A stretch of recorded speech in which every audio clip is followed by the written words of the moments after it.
lady over there. Hello. Carmen Mandic from Romania, Dolce Sport. I'm curious to know, from a coach's point of view and the players also, if Renato Sanchez feels like more experienced and stronger than an 18 years old guy as he is supposed to be, and if he's the new menace, the new star of this team. Yeah, he's a good player. You know, we've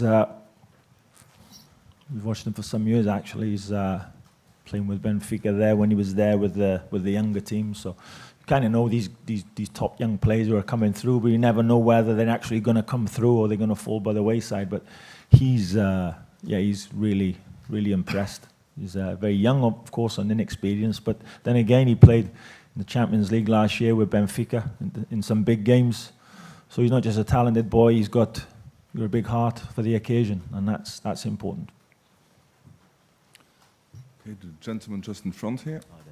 Hi, Chris. Hi, Ashley. Good luck for tomorrow. Thank you.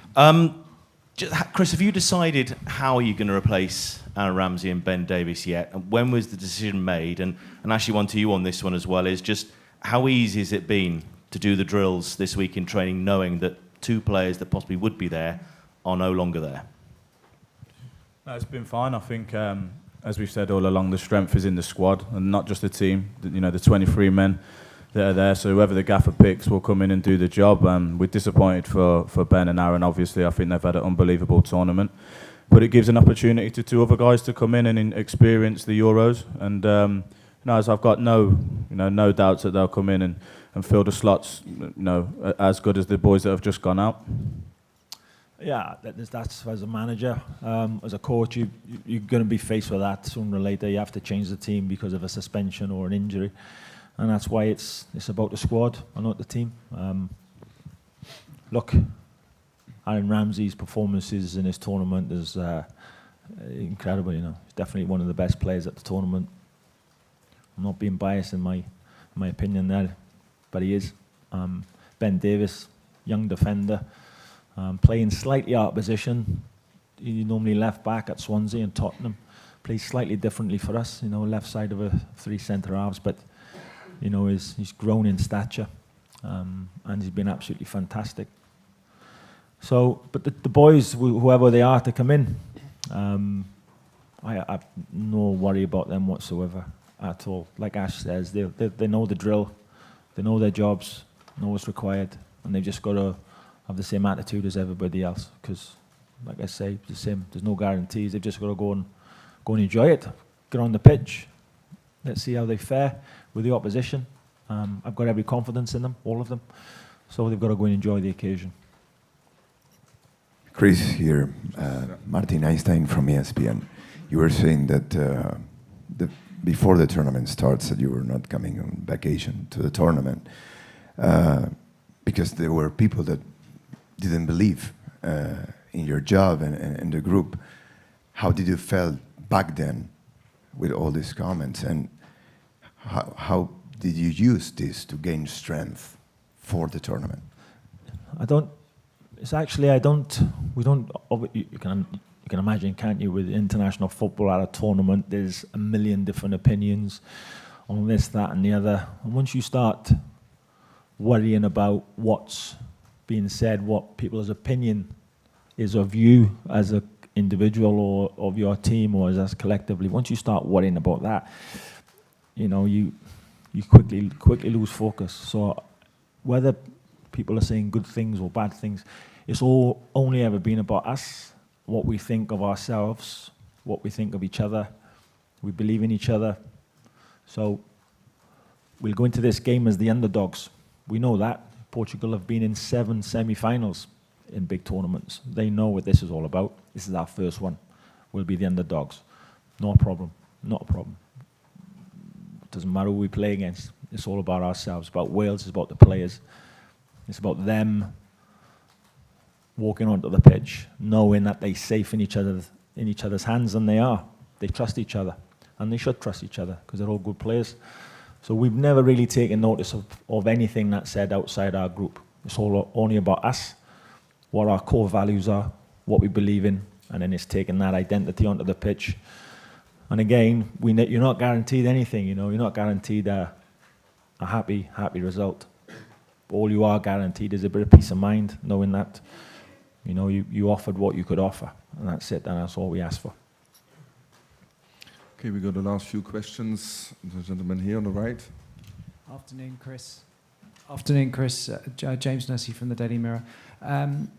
Portugal players, for all their brilliance, we've seen in the past they have employed a bit of gamesmanship at times, some players, to help get results. I think in Britain we call it the dark arts, don't we? Is that something you'll have to be speaking to your players about, and how important is it that they keep their heads? Our boys will know about the opposition. We do our homework on every team, and every team really, they'll do their homework on each other, they'll do their homework on us. There's nothing new that we do in terms of looking at the opposition. We know their players individually and collectively. We know what to expect. But, you know, at this level in international football, where sometimes games are decided in a second. You know, it's a turnover, the ball changes hands, somebody makes a wrong decision, and in 2 or 3 seconds you're behind in the game. Somebody, I think you call it the gamesmanship. Sometimes it's being streetwise at this level, and I think we've got much better at that. We used to be far too honest. You know, I used to look at opposition players when we played international football and see what they used to do to us. And then I'd watch us in similar situations, and we were miles behind. Miles behind. We're not anymore. Sometimes it's not very pretty, and sometimes it can be ugly. And it can be, you can look at it and think it's negative, but anything you need to do to stay in the game, you stay in the game. And I call that being streetwise, football smart. And we've got much better at that. Over the last couple of years, we've got a lot better at that. Okay, gentleman up here. Chris, Henry Winter from The Times. I mean, you say that a manager is only as good as his players, and you clearly got good players. But if you look at Greece in 2004, they didn't have necessarily a greatest collection of players, good manager. I mean, don't you take pride in the fact that you set the mood, you make the substitutions, you pick the tactics? You must take a personal pride in what your team and you are achieving. I do, yeah, I think. Of course, there's got to be, they are good players, we can't just throw them out on the pitch, you know, and there's a certain structure that they need to work to. There's a game plan, there's a style, formation. And the formation we play, none of them have ever played it, you know. So it's not easy when we get them together, and we haven't got a lot of time to work on it, but we needed to put it in place because that's the way I thought the players that we've got, I thought it'd be best, that will get the best out of them, you know, in the long run. But you need the players to have that mentality where they want to work hard, they want to learn, you know, they're happy to be questioned, they're happy to be pushed. And they believe in what they're doing. And if you, like I said earlier, it's not just talent. You need people with good mentalities, you know. Because I've obviously been a manager of almost 15 years. You don't always get a dressing room that you actually want.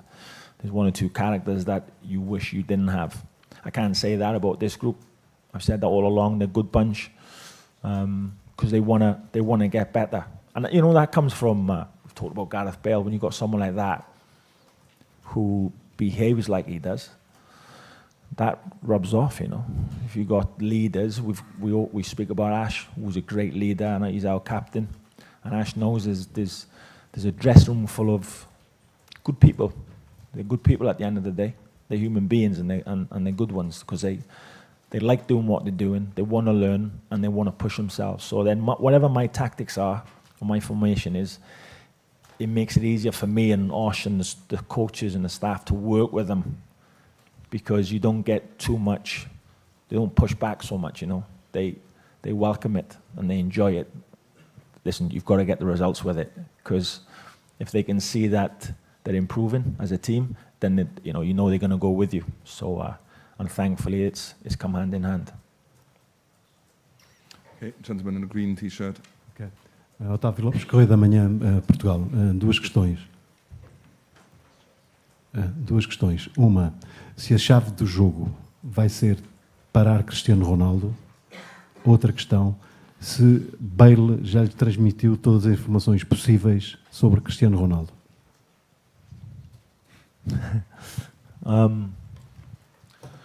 I think the key to winning the game is getting our game plan right, concentrating on ourselves. The second part of the question, I don't think Gareth really needs to tell us about Cristiano Ronaldo. I think we all know about Cristiano Ronaldo. We've been watching him long enough. So, like I said earlier, the players will know who they're up against, not just about Ronaldo. They'll know the other Portuguese players. They'll know all about Portugal. It won't be just about one player.